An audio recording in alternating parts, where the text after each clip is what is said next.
Hello, and welcome to your guest lecture that I'm going to do today. I'll introduce myself in a second.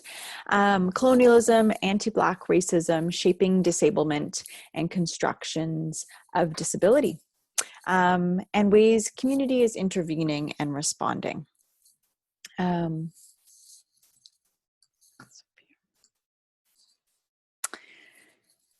So I'll just give a brief overview of what we'll kind of take up today. So I'm going to start with a land acknowledgement, bring up a little bit of the COVID-19 context in relation to land, where I am right now. I'll do an introduction of who I am, where I come from, and just a few definitions around sort of critical disability studies concepts, just so we're all on the same page.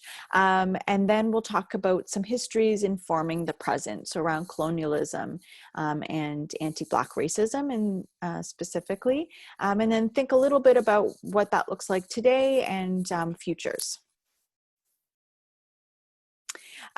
So I wanted to do a land acknowledgement, recognizing the fact that we are all right now on different land. So the land where I am right now falls under the Toronto Purchase, and I'm using the York University land acknowledgement. I live right around the corner from York University.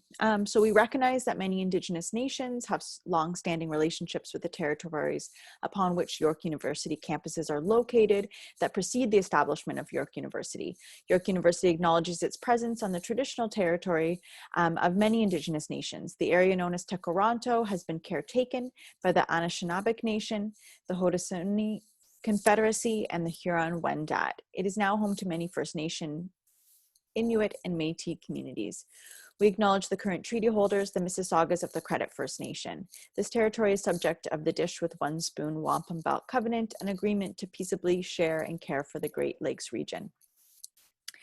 So I wanted to think a little bit about, whenever I do land acknowledgements, I like to think about where we can push this. So not just, saying words, but actually thinking about and pushing a little bit further how we are in relation to land, what that means in our life, what that means in other folks' lives.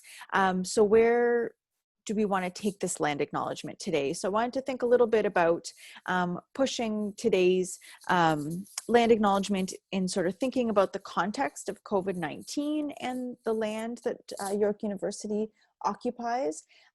So I'll tie it in a bit to sort of COVID-19 in Toronto. We are seeing the land around York University has one of the highest rates of COVID since the beginning of the pandemic.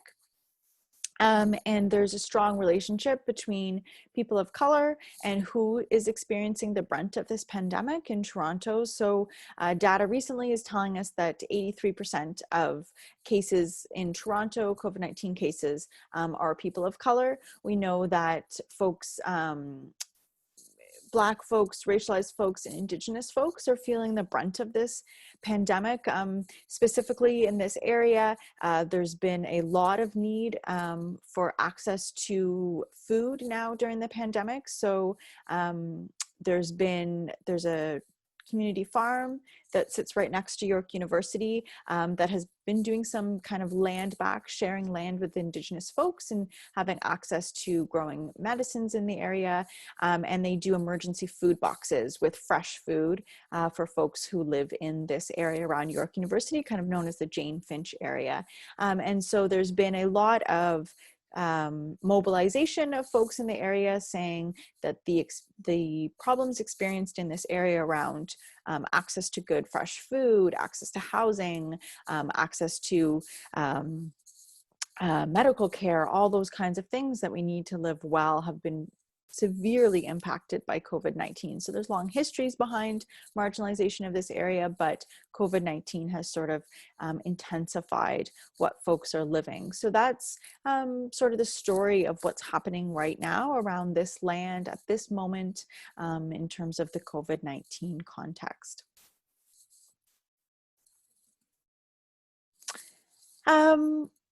So again, I wanted to take up a little bit about who I am, introduce myself, and then also introduce my field, which is critical disability studies. some of you, maybe not all of you, are familiar with the field of critical disability studies. So basically my positionality, I'm a white, able-bodied, cisgendered. I hold lots of class privilege. I'm a professor at York University, and I am very intimately aware of that in relation to what I'm going to speak about today. So really why I should be speaking on this topic, who should be speaking on this topic, and how I'm approaching it is something that I think a lot about, and really want to bring that into conversation whenever I am talking about things that clearly are very different than my own positionality. So I am trained in critical disability studies. I teach in critical disability studies and health studies. And I, in my work, try to make a lot of space for folks of color, for Black folks to speak on these issues. So bringing in folks in guest lectures. So really having my work determined by lived experience, seeing lived experience as expert knowledge, and really working to keep myself sort of in check, do work as an ally, not take up space where I shouldn't be taking up space, but also to signal boost conversations that are happening in the community. So folks with disabilities, racialized folks, talking about what that looks like in their own lives, and then bringing that into conversations and showing that as expert knowledge in conversation. So I am always very careful not to talk about sort of myself as an expert in this area, but really my work is to say disability studies for a very, very long time has been very white, and that's not okay, and that we need to make space and work to have voices and knowledge brought into conversations where they aren't normally. So that's sort of where I come from and how I want to address me talking about this topic.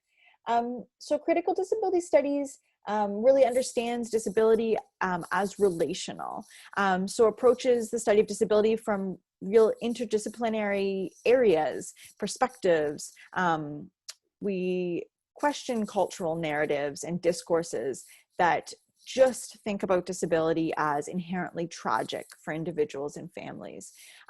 So critical disability studies really works hard to have us tear down this idea that disability is individual, and that really disability is a social construct, just like race, just like gender, just like class. So it doesn't look the same in every space. It looks different across space and time. And it's really a societal construct around folks who are different. So we don't have to build societies that disable certain people with different bodies or different minds, but that's what we've actually chosen to do. And so critical disability studies is really intervening in narratives around what's normal and what's not normal, which bodies are celebrated, which bodies aren't, which bodies are criminalized. And as I said, has been a very sort of field that was really came from white folks, but of course that's problematic, and we're not understanding the complexity of disability unless we look at all the intersections. So there's been lots of really great work, some of which I'll take up today, really putting those intersections in there and saying, well, what does it look like if we look at disability and race together, disability and class, disability and gender? Those experiences look very different, and we have to think about those in when we are responding, when we are creating new ways of responding to folks who have different body and mind experiences in our world. So I just wanted, so making sure we're kind of all on the same page and understanding disability and disablement. So there's, and this is going to be very broad and very brief, so we can go way deeper into all of these things and complicate these kind of constructs. but I'm going to give us kind of broad understanding. So we're moving into this lecture, kind of understanding things on this on the same page. So impairment and disability. Impairment is natural, right? It exists across time and space in all cultures, in all races, in all areas of the world, across time. Since humans have been around, we've had impairment, right? We've had different bodies that work in different ways. We've had minds that work in different ways. And of course, impairment itself can also be fluid and change, right? You could navigate the world as an able-bodied person and then say have a car accident and acquire an impairment. You could go through a very stressful trauma-related experience in your life and have an experience of change in kind of the way that your mental wellness is. So impairment is completely natural. We see it everywhere, but it's also fluid, right? It's not that you either navigate the world able-bodied or not able-bodied. It changes.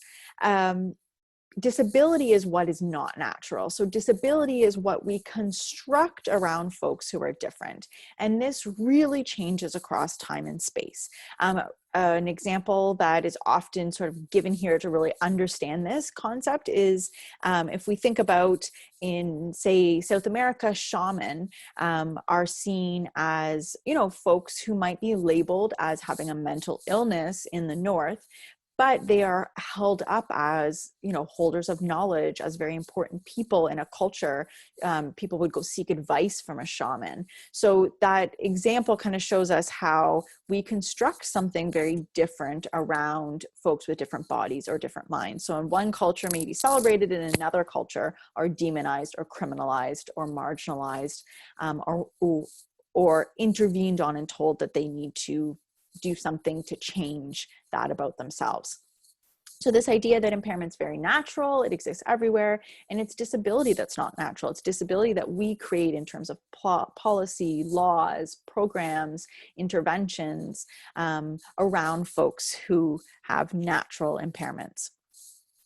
This concept of disablement kind of furthers what I'm talking about here in terms of disability. So disablement is really these larger processes of the cultural, political, economic, legal, and social structures that disable people. So that disable bodies, disabled land. There's this sort of movement now really to call for a focus on the material conditions that contribute to disablement. And that's really what we're going to do throughout this lecture, is think about how the process of colonialism disabled people in very specific ways, disabled specific bodies in very specific ways. So disablement through processes of colonialism, of neocolonialism, of imperialism, neo-imperialism, and racism. So this idea that disablement are these large processes, and we can see too through this concept of disablement how certain bodies have non-natural impairments. So an example might be in First Nations communities, this process of colonialism, process of anti-Indigenous racism, which has allowed things like extreme poverty, not having access to water, which leads to certain bodies acquiring impairments that are not natural. So they're happening through the process of disablement. So as I said, these are kind of, we could go a lot further into all of them, but so we're sort of on the same page with an understanding of what impairment, disability, and disablement look like. And that'll come through as we talk through this lecture.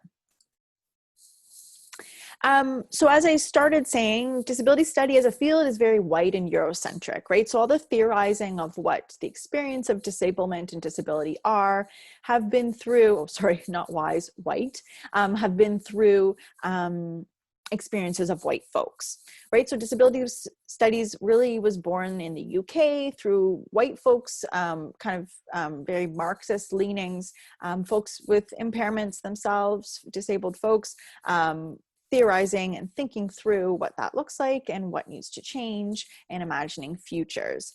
So of course, we know that theorizing disability from only this position is problematic and cannot account for experiences outside of that positionality. So it looks very different when we have different intersections of race. that come into the conversation. So I just pulled a piece here from Gorman's article, Disablement in and for Itself Towards a Global Idea of Disability, to bring out some of the names that are starting to talk about, or have been for a while talking about, critical race interventions into disability studies. So having to account seriously with lived realities of racialized, Indigenous, and majority world disabled people. And the majority of folks who are disabled in this world live in the South, right? So and that's not just geographically, there are global Souths within, within Canada, if we think about First Nations communities and the poverty that has been constructed through either, explicit policies or lack of policies. So this idea that we have to take this seriously as a field, critical disability studies, is quite clear. So today I'm going to take up two pieces of writing in terms of sort of beginning to understand historical ways colonialism has constructed disability and race. So we often think about these social constructs as just natural, but they aren't natural. There are very different ways of living with disability. So the first one is a PhD dissertation from Dr. Evelyn Kissy, who just finished here in critical disability studies at York University. And the title is Sankofa, Disability and the Door of Return. And she has done some very interesting research where she went to Ghana. So she's from Ghana, went back home to Ghana and went into the archives and pulled the actual accounts that colonizers wrote about the ways that they entered Ghana and colonized the country, and ways that they talked about the Indigenous people of Ghana. And so it was as you can imagine, it was a very heavy and difficult project for her to undertake. The accounts are horrific in the ways that Indigenous folks of Ghana were described by white colonizers. And her research really revealed the ways that colonialism constructed race and disability. So there was a lot of construction of madness around leaders of sort of anti-colonial movements. So Ghanaian Indigenous leaders saying, we don't want colonialism, we are resisting, were then constructed as mad by colonizers and then institutionalized in order to continue their project of colonization. And we can also see the way that the medical community was involved there in psychiatrization, pathologization, ways that the medical community really colluded in the colonial project in order to institutionalize and marginalize certain folks because of the ideas they held around resistance to the colonizing project. So she builds this really beautiful, through using the archives, talks about how disability was not constructed and imagined in those ways before colonization. And then how does Ghana as a country go through this door of return to the ways that they constructed, imagined, and built things around folks who have different bodily and mind differences. So that internalization of colonization is so strong. And so what would that return look like? The second piece of work is by Mohammed Ibrahim, and it's from the 2014 issue of Disability in the Global South, a journal. So he took up mental health in Kenya, not yet Uhuru. Let me move that up there. So basically he takes up work around the Mathare National Mental Health Hospital in Kenya, and takes up this role of colonization, colonization and the role of psychiatry, and how psychiatry played such an intimate role in the ways that certain people were demonized, labeled mad, and then institutionalized in this massive hospital that was built by the colonizers. So ways that medicine really produced who was mad, you can read that through, Kissie's work and then Ibrahim's work as well. So you get a real understanding of this idea that this was a construct that was created to further the colonizing project. How medicine produced who was mad, racist practices around who was labeled as mad, and how it was really used as a tool of colonization. So this idea that race and disability really weaponized in ways that tried to keep those who were resisting colonization down.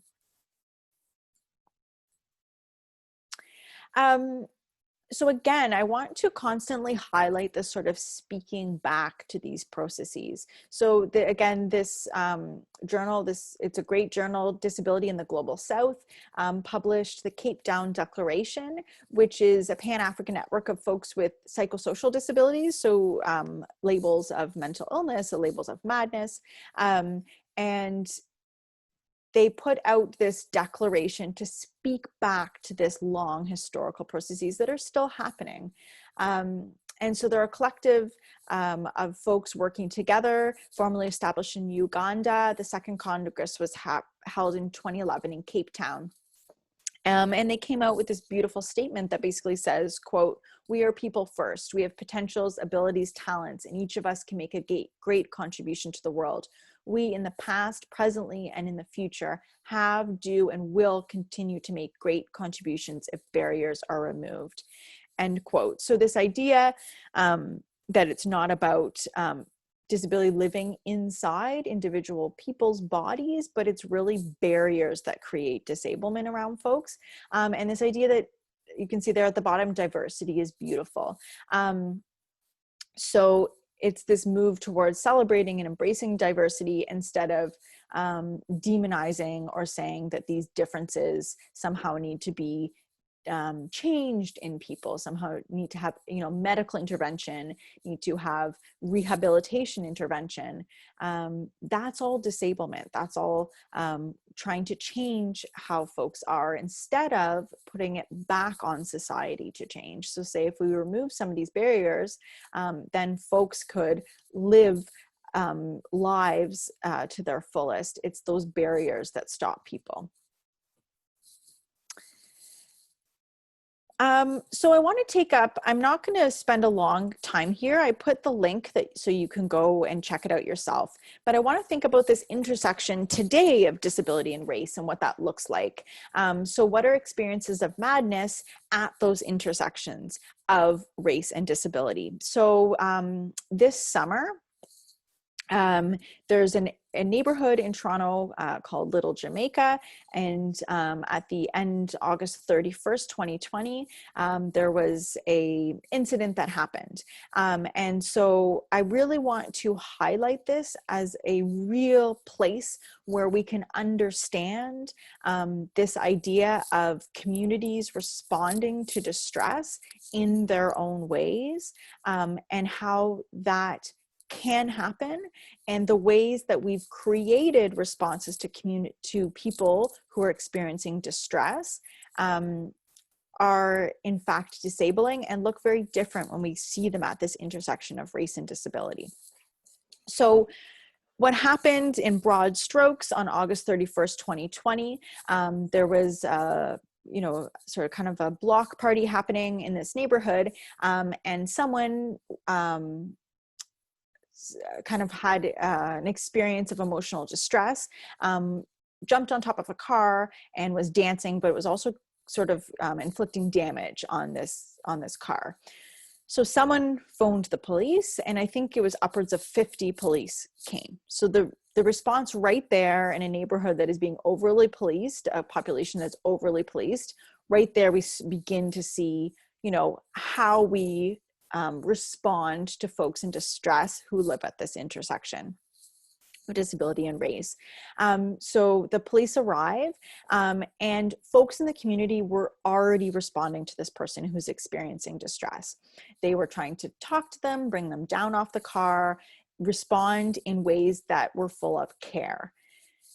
Again, the police intervene, and instead of the situation, the person then being cared for and able to, sort of come down and not escalate the situation, what happened was the police escalated the situation and sort of more violence broke out.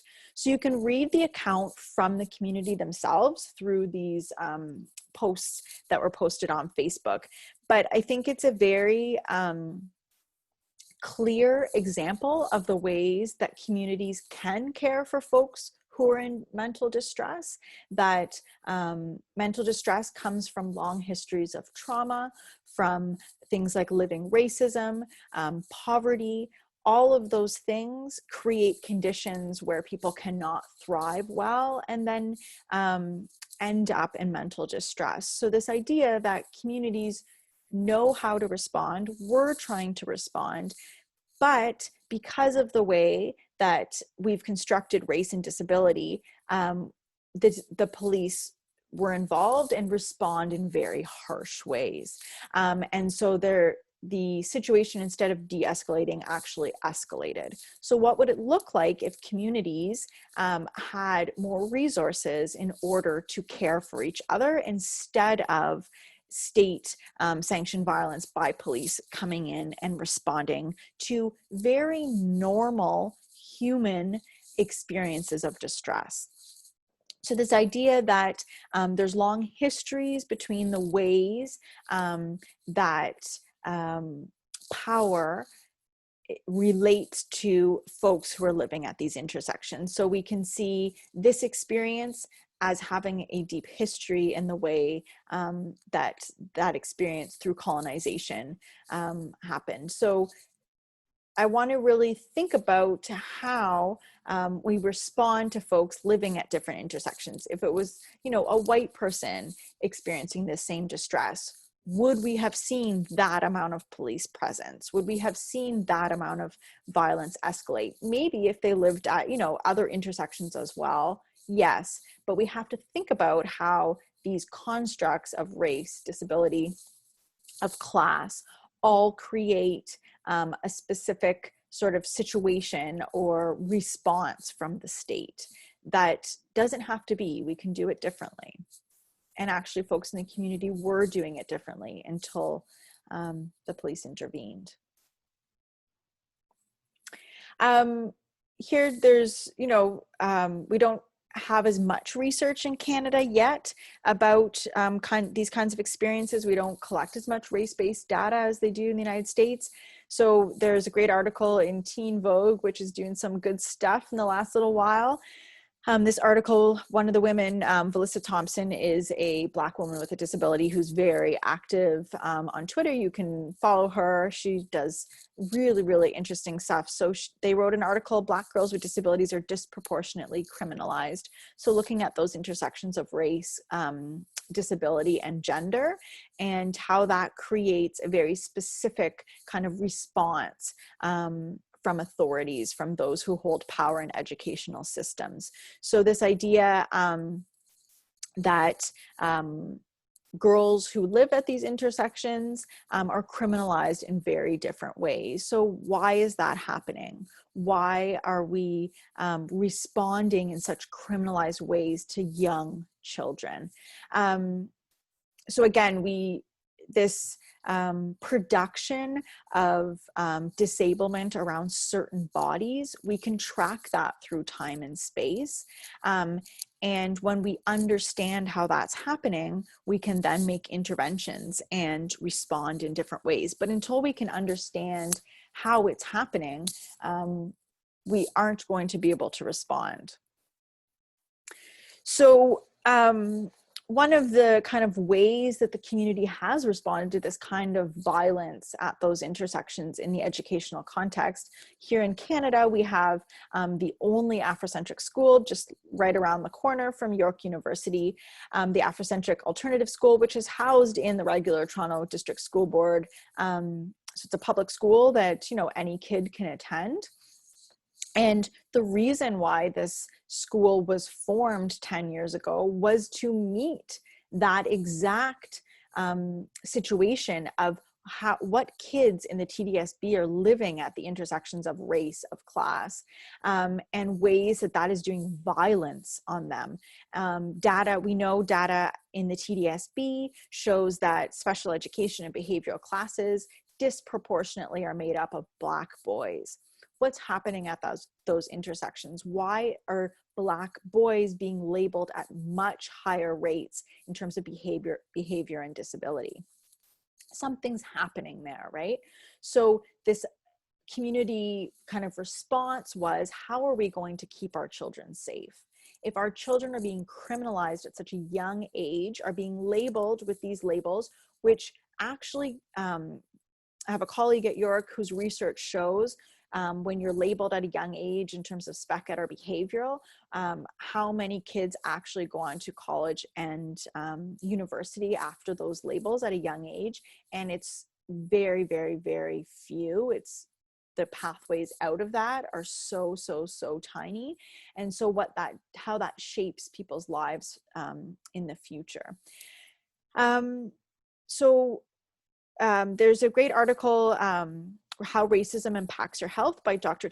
Roberta Timothy, who's at U of T, Dalai Lama School of Public Health. It's a really, really difficult article to read. I would urge you to, it's about 5 minutes to read. It's on The Conversation. And she basically makes the links between racism and actual body effects on your health. In terms of, so she looks at data of higher rates of cardiovascular disease and things like that in folks who are Black.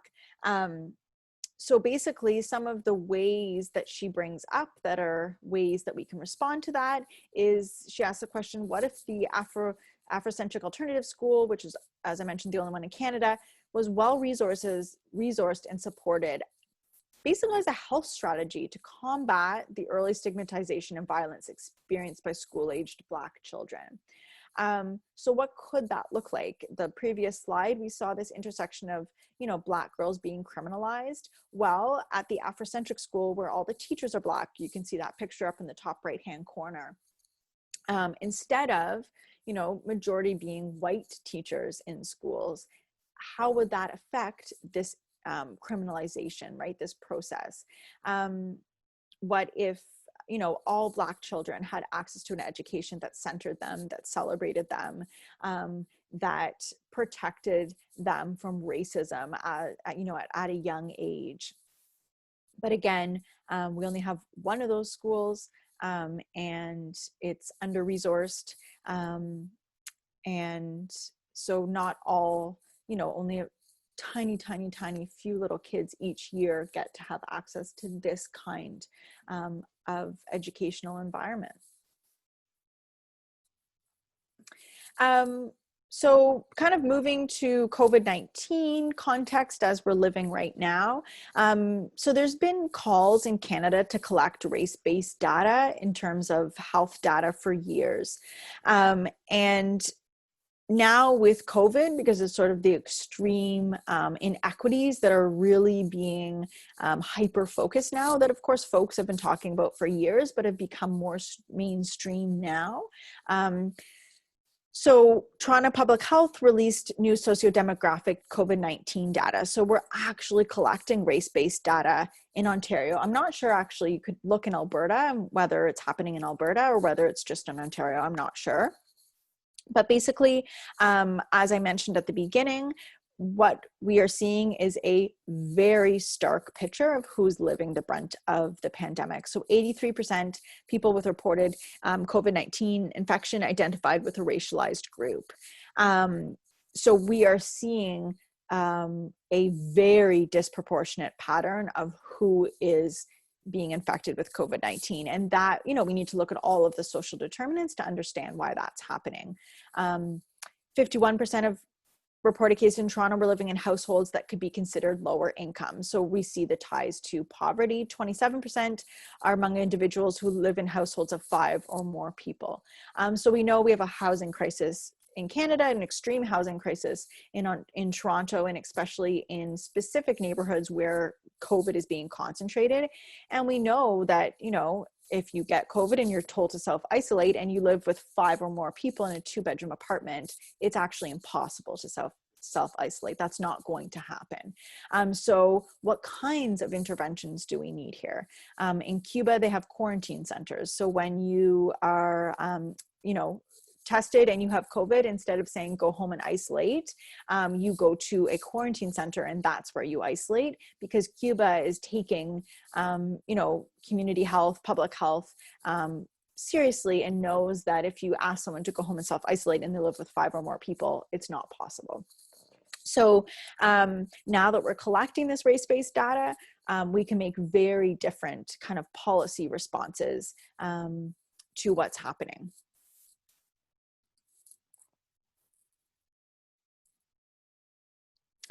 I wanted to just highlight a video here. We have heard, you know, a lot more about caremongering throughout COVID.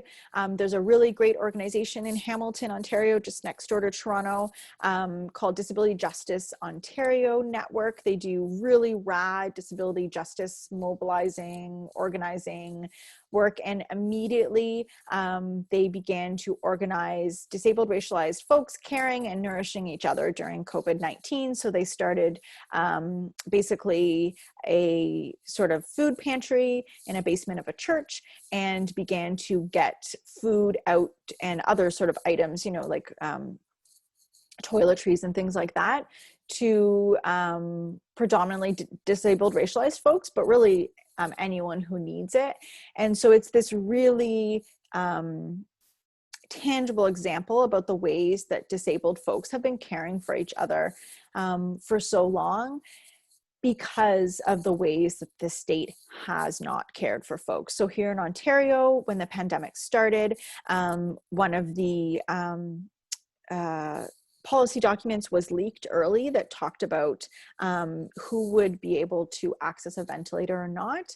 And there was lots of eugenic type language in there of folks with disabilities being, you know, further down the list on being able to access a ventilator in the, you know, if we started to run out, who would be prioritized and who wouldn't. So the state has never been a safe place for people with disabilities. COVID has, you know, put that back under the spotlight. And so folks with disabilities have always been navigating their own communities and networks of care out of necessity, because it's safe, because their own community knows what they need. But these are all ways that as we move into a world with COVID, into a world post-COVID, that we can center, you know, disabled, racialized folks who are doing care in very different ways, care that is not, you know, violent, and the ways that the state has been actually enacting care for folks. So these are all sort of examples of the ways we could move forward, and ways that disabled and racialized folks are asking to move forward.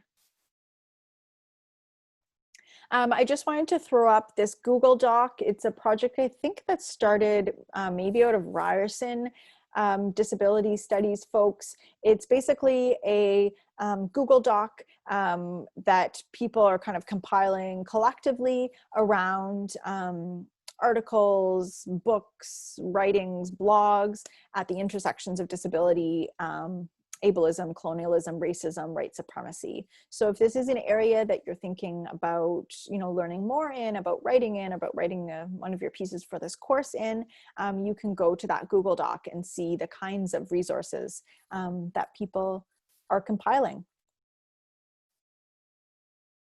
So that's it for today. It was very sort of brief. I wanted to bring in some sort of some discussion around the ways that race and disability together are constructed in sort of through colonialism, through state violence, and then ways communities have been responding, have been thriving, have been resisting, because I think that's very important to always bring into conversation. I think that when we only focus on the trauma and the violence and the injustice, it can be very difficult to then think about folks as having agency, folks as being able to, say how they want their futures to look. So that's always been there, despite, violent processes of colonialism, ongoing violence and trauma, intergenerational trauma in people's lives, and people are still resisting and caring in beautiful ways for each other. So I think that's so important to center as we move into this world with COVID, post-COVID, to understand ways that folks are imagining care, the ways that folks are enacting care, the ways that we can do things differently. We just have to center different voices. We really have to, myself as a white person with privilege, constantly give up power, ways that I can center different voices, ways that I can get out of the way, ways that I can admit that I don't know, and bring different voices into the conversation. Because I think, we know for a long time now that this project of colonialism, of white supremacy, is not working for anyone. And so, yeah, I hope some of this resonated with you based on your own position. If you're interested in, learning more, in saying something to me about something I talked about, having a question that you want to get into further, my email is there. I'm happy to chat more. And I hope you have a wonderful day wherever you are. I think it's snowing out in Edmonton. So stay warm, and thank you very much for allowing me to come into your space.